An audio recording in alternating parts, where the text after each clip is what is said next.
عليكم ورحمة الله walaalku taxbiidka waa islaam kan videogan kalentana isagana waa sidoo kalento naxariista maxay ahayto iyo isla dhaqanka dadka kalenta ee baahida gaarka qabo markii wax la baranayo in la isku naxariisto arday kale waa isagana lagu ciqaabi jiray subax kasta soo daahitaan macalinku garaaci jiray markii uu gadaalka dambana ka ogaaday inuu ardayga uu soo kaxeeyo soo jiido maalin kasta wiil curyaan ah oo gaariga kusoo riixo uu iskuulka keeno fasalka geliyo kadibna asaga fasalkiisa u gala hadhow markuu noqonayo sidoo kale kaxeeyo marka subax kasta asna waxaa lagu garaaci jiray maxaa usoo daahdaa markii dambe laakiin macalinkii wuxuu arkay cunugii waxay ahayd wado wiil kale oo arday asagana saaxiibkiisa oo fasalka maxay ahayd gaariga ku riixaya taana waxaa la qadan insaaniyadnimada dadka baahida gaarka qabo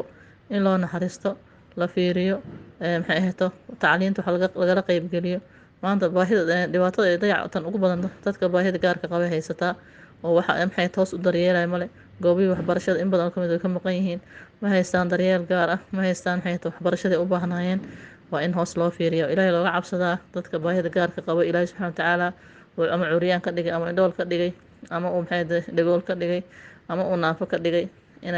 inta ay la nool yihiin ay ku dhex jiraan ay waajib ku tahay inay ogaadaan oo ka warqabaan oo xuquuqdoodii tacliin iyo xuquuqdoodii kale bulshada ka mid ay la mid noqdaan asalaamu calaykum waraxmatullahi